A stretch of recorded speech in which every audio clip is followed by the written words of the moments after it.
Fala, meus amigos, sejam todos muito bem-vindos ao nosso 132º dia de devocional. Se você é novo aqui no canal, seja muito bem-vindo. Eu quero ler com vocês o texto hoje de Atos, capítulo de número 8, versículo 29 em diante. E está escrito assim: O Espírito disse a Filipe: aproxime-se dessa carruagem e acompanha. Então Filipe correu para a carruagem, ouviu o homem lendo o profeta Isaías e lhe perguntou: O senhor entende o que está lendo? Ele respondeu: Como posso entender se alguém não me explicar? Assim, convidou Filipe para subir e sentar-se ao seu lado. O eunuco estava lendo essa passagem da Escritura. Ele foi levado como ovelha para o matadouro, e como cordeiro mudo diante do tosqueador não abriu a boca. Na sua humilhação, foi privado de justiça. Quem pode falar dos seus descendentes? Pois a sua vida foi tirada da terra. O eunuco perguntou a Filipe: Diga-me, por favor, de quem o profeta está falando? De si mesmo ou de outro? Então Filipe, começando por aquela passagem da Escritura, anunciou-lhe as boas novas de Jesus. Prosseguindo pela estrada, chegaram ao lugar onde havia água, e o eunuco disse: Olha, aqui há água. O que me impede de ser batizado? Assim, deu ordem para parar a carruagem. Então Filipe e o eunuco desceram à água, e Filipe o batizou. Quando saíram da água, o Espírito do Senhor arrebatou Filipe repentinamente. O eunuco não ouviu mais, e cheio de alegria seguiu o seu caminho. Filipe, porém, apareceu em Azoto, e indo para Cesareia, pregava o evangelho em todas as cidades pelas quais passava. Essa passagem é uma passagem muito incrível, porque além de mostrar ali o primeiro teletransporte da história da humanidade, o Espírito Santo tirando ali Filipe, arrebatando ele aparecendo repentinamente numa outra cidade bem distante de onde ele estava, fala sobre uma situação inusitada, onde Filipe está ouvindo a voz do Espírito Santo, e isso é um chamado a todos nós estarmos sensíveis à voz do Senhor. Também fala sobre esse homem ser o encarregado dos tesouros da rainha etíope, Candace. E essa é a forma como nós entendemos que o evangelho chegou à Etiópia. E a Bíblia etíope, ela é considerada a Bíblia mais antiga, né? O compilado mais antigo de todos, dessa era atual, né? Das traduções e etc. E esse homem, ele faz uma pergunta, e essa é a pergunta que eu quero fazer para você hoje. Essa é a reflexão para nós, para mim e para você. O que te impede? O que te impede? Seja lá o que for na presença do Senhor, o que te impede? Esse homem, ele ouve a palavra ali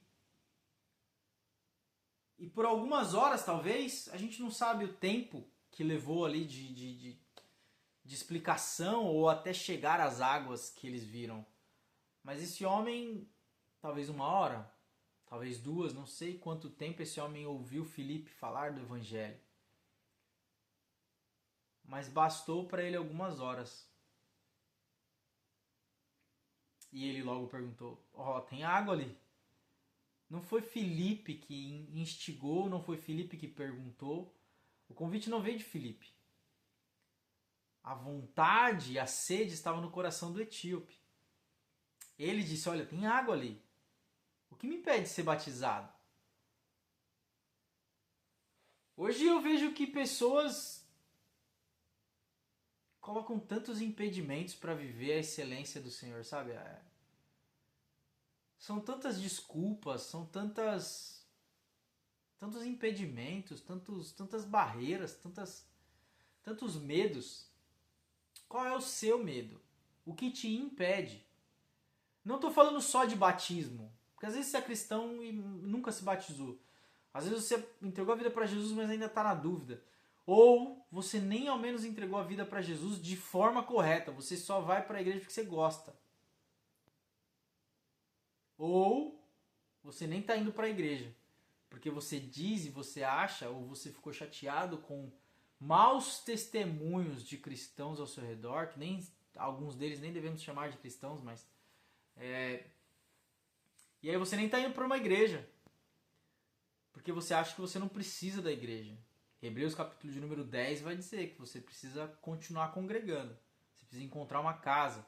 Nós como cristãos, e a palavra nos considera muito como árvores, como plantação, Você precisa entender que você precisa ter raízes. Você precisa criar raízes no lugar. Você não pode andar sozinho. Porque é muito fácil de ser levado por todo o vento de doutrina, é muito fácil de ser levado por teologias particulares que não são a teologia bíblica, é muito fácil de ser levado por um sentimento de frieza, um coração frio. Eu sou crente, mas não tem mais a chama do Espírito Santo. É muito fácil substituir a voz do Espírito Santo pela nossa própria voz. Então é muito fácil acabarmos vivendo nossos próprios desejos, nossos anseios, nossos pecados, ao invés de viver uma vida consagrada ao Senhor de verdade. Então não deixe de congregar. Se a sua igreja que você estava era uma igreja que não seguia a doutrina verdadeira e a palavra, procure uma igreja que sirva a palavra verdadeira e que prega a palavra verdadeira. A igreja que eu congrego é uma igreja que prega a palavra verdadeira. Meu pastor é um homem sério. E ele prega a palavra. E a nossa instrução como pregadores lá, toda vez que a gente vai pregar, fique com a palavra. Não saia dela. Não precisamos de mais nada a não ser da palavra. Então, se você está desigrejado, considere o convite, vai para uma igreja. Procure uma igreja. É difícil, não é fácil. Mas procure uma igreja que realmente prega o evangelho verdadeiro. Você vai encontrar com muita dificuldade. Mas o ponto é que o que te impede de realmente viver e experimentar aquilo que Deus tem para você? O que te impede de dar o próximo passo? O que te impede? O que está te impedindo hoje de experimentar tudo? Porque muitas vezes a gente já começa falando, eu não vou dar o dízimo não, porque ladrão pastor é tudo ladrão, eu não vou dar dinheiro para a igreja, não vou dar dinheiro para porque templo, e nunca foi pregado sobre templo, nunca foi pregado pelos vídeos.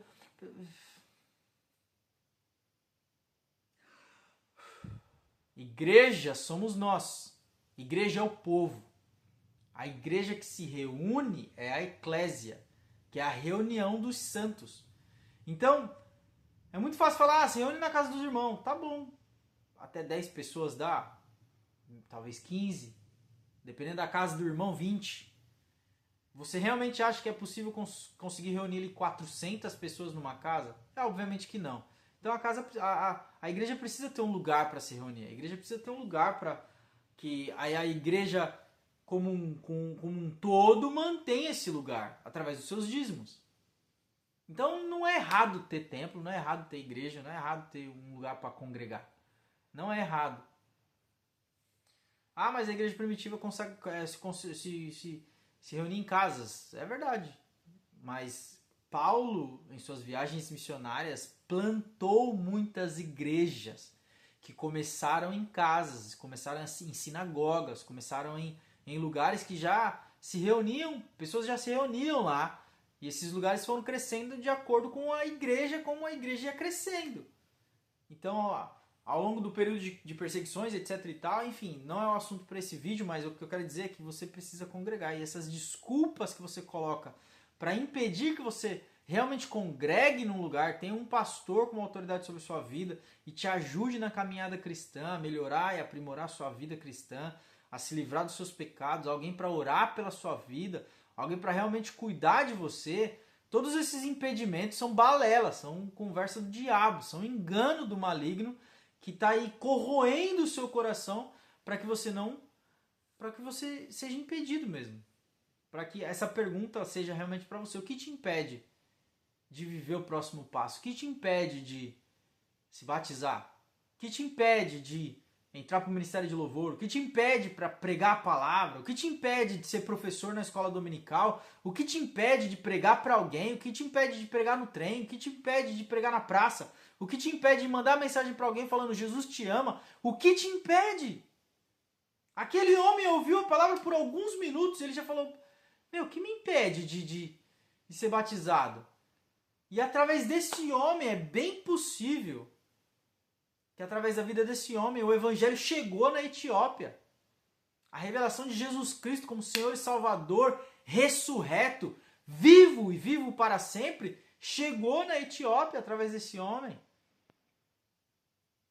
O que te impede de ser uma flecha na aljava do Senhor? O que te impede de ser realmente um atalaia da palavra? O que te impede de realmente subir nos telhados e pregar em alta voz? O que te impede? Quais são suas desculpas? O que o diabo tem tentado colocar sobre a sua vida para te impedir, para te prender em uma vida de estagnação e de autojustiça? Como se você fosse melhor do que os outros. É uma vida de pura hipocrisia. Todos temos pecados. Romanos 3:23. Todos pecaram e destituídos estão da glória de Deus. Todos nós somos todos pecadores. Você não é melhor do que ninguém. Você não é um alecrim dourado. Você não é melhor do que ninguém. Você é pecador e carece da misericórdia e da graça de Deus todos os dias. Acorda!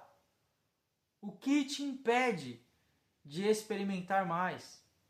Talvez sua autojustiça? Seu alto senso de suficiência? Seu intelecto elevado acima dos demais humanos? Seus diplomas? Talvez a sua classe? Talvez o seu sangue de pedigree? Talvez a sua estrutura financeira ou social elevada?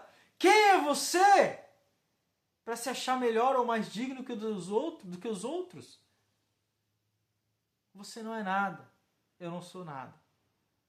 Nós precisamos todos de um Salvador.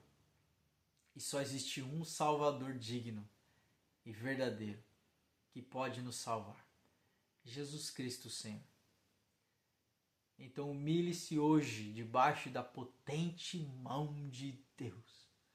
Peça perdão por tudo aquilo que te impede, toda desculpa que você criou na sua cabeça de achar que você é melhor. Esse papo de não gostar de igreja, esse papo de não gostar de crente e dizer que acredita em Deus. A carta do apóstolo João vai dizer: se você não ama o irmão que você vê, como pode você ser mentiroso ao ponto de dizer que ama a Deus que você não vê? Se você não pode amar o irmão que está do seu lado, você não pode amar a Deus. Essa é a máxima. Então não vem com esse papo de não gosto de crente. Porque se você não gosta de crente, você não gosta de você. É impossível amar a Deus sem que você ame ao próximo. É impossível. Ou você rompe com essa casca de não gosto de crente e passe a amar o seu irmão, ou você não vai chegar lá. A glória não é pra você. Porque se tem um negócio que me deixa maluco é o cara falar: eu não gosto de crente, eu não sou de igreja, e pensar no céu, quando o céu vai ser o lugar onde só vai ter crente. E só vai ter gente que ama a Deus. Isso é maluco. Você achar que tem uma ala VIP no céu. Você achar que vai ter uma repartição, um bairro exclusivo no céu pra gente que não gosta de crente. Aqui eu encerro esse vídeo e essa reflexão. O que te impede? O que te impede?